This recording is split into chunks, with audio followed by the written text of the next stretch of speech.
menyampaikan tentang gereja-gereja di Nusa Tenggara. Sebelum tahun 1947, sejarah gereja di wilayah Pendeta Kupang memiliki batas yang bersinggungan dengan limit sejak tahun tersebut. Resort Kupang meliputi Pulau Timur Barat, Sau, Rote, dan Alor. Pulau Sumba, Flores, dan Sumbawa dilayani oleh Pendeta Makassar pada masa kolonial. Resort Kupang juga mencakup pulau-pulau Barat Daya pada tahun 1925. Gerakan roh di Kisar dibahas karena kesamaan dengan gerakan di Timor. Pasal ini melibatkan periode sejak 1860 ketika NZG menghentikan pengutusan tenaga ke Timor, kecuali ke Sau, Rote hingga 1980-an. Pulau Timor dan sekitarnya dihuni oleh berbagai suku dengan bahasa dan dialek yang beragam, seperti suku Timor, Beper, Rote, dan Sau. Kupang dan sekitarnya adalah daerah dengan penduduk dari berbagai tempat. Secara ekonomi, wilayah NTT tidak sebesar Maluku dan Minahasa, tetapi pada abad ke-20, wilayah yang dikuasai Belanda secara efektif terbatas pada Kupang dan sekitarnya.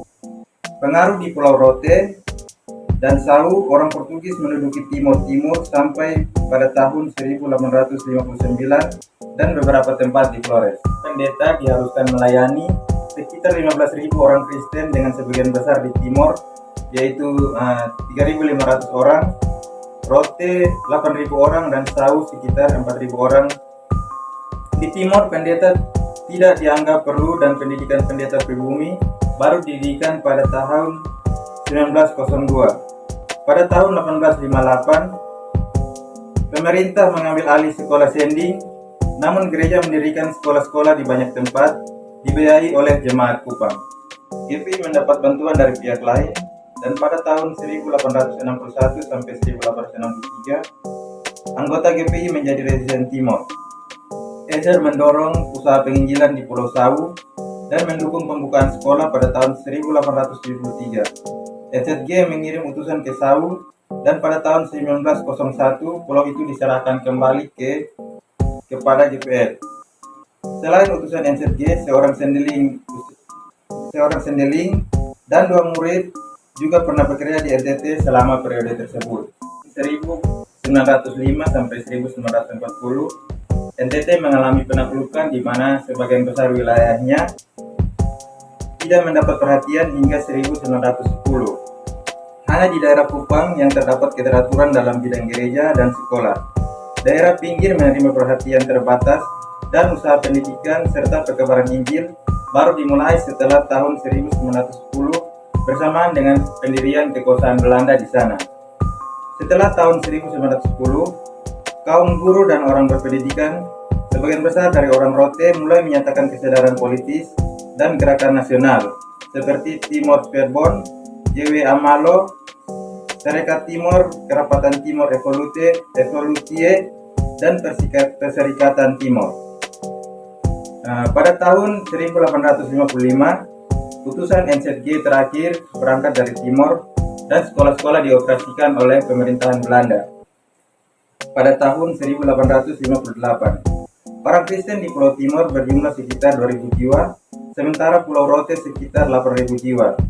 Hingga tahun 1910, GPI secara resmi melayani orang Kristen dengan penjabat pendeta di Kupang atau Bau-Bau, serta seorang pendeta dibantu di Rote sejak 1877.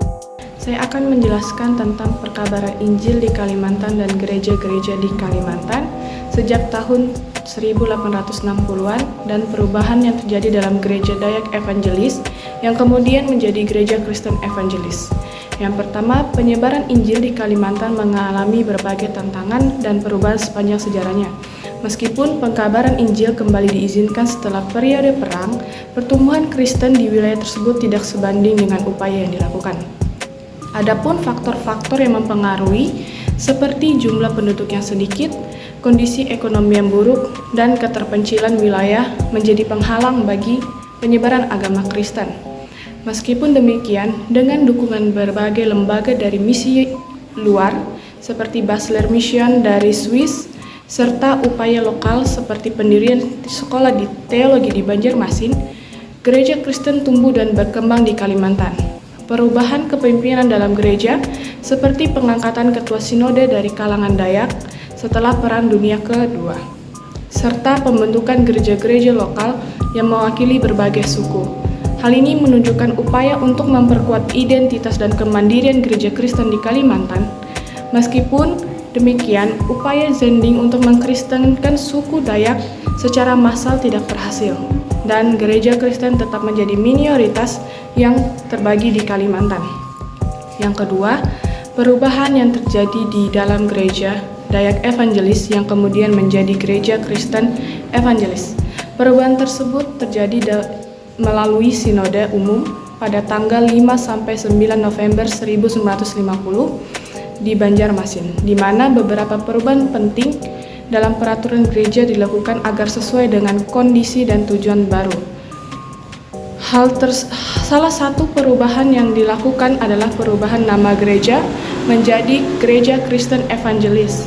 Hal ini dilakukan dengan kesadaran penuh bahwa nama sebelumnya, Gereja Dayak Evangelis, memiliki konotasi yang terlalu terbatas, dikarenakan terkesan hanya untuk suku Dayak saja.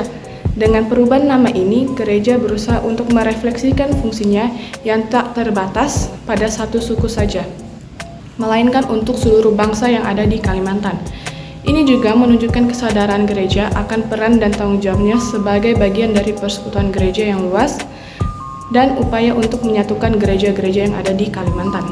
Selain itu, penghapusan kata Dayak juga dimaknai sebagai upaya untuk membebaskan gereja dari beban sejarah masa lalu yang terkait dengan kekuasaan kolonial dan diidentifikasikan sebagai suku tertentu. Transformasi ini mencerminkan aspirasi gereja untuk menjadi lebih nasionalis dan melampaui kepentingan suku semata saja. Baik, jadi kesimpulannya, dalam sejarah nasional tahun 1942 dan 1945 menandai berakhirnya suatu zaman dan dimulainya babak-babak baru dalam sejarah Indonesia. Pada masa itu, sebagian besar gereja mulai berdiri sendiri dan sistem pemerintahannya yang agak hierarkis digantikan oleh Presbyterian.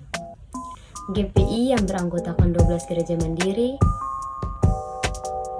berpindah kantor pusatnya ke Batavia pada tahun 1619. Dengan demikian, GPI adalah wujud keesaan dari gereja-gereja bagiannya yang tersebar di seluruh Indonesia. Mattheus van den Broek adalah pendeta pertama yang diutus Belanda sebagai pelayanan rohani pegawai-pegawai Keuskupan yang corak gerejanya ialah Hervormd.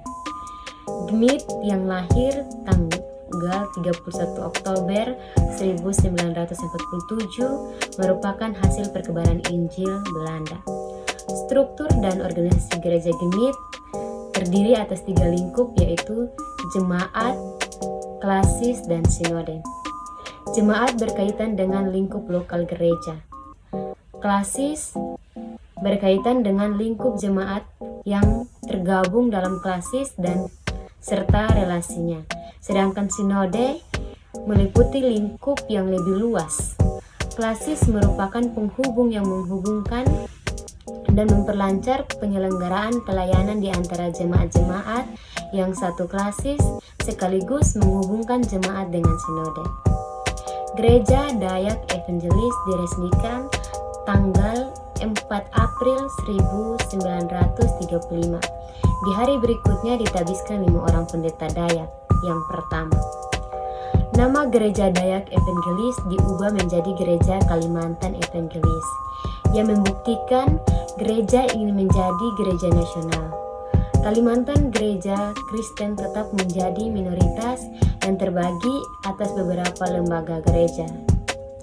Sinode Umum kelima 5-9 November 1950 di Banjarmasin telah mengadakan perubahan-perubahan seperlunya dalam peraturan gereja, sehingga ia sesuai dengan keadaan dan tuntutan yang baru ini.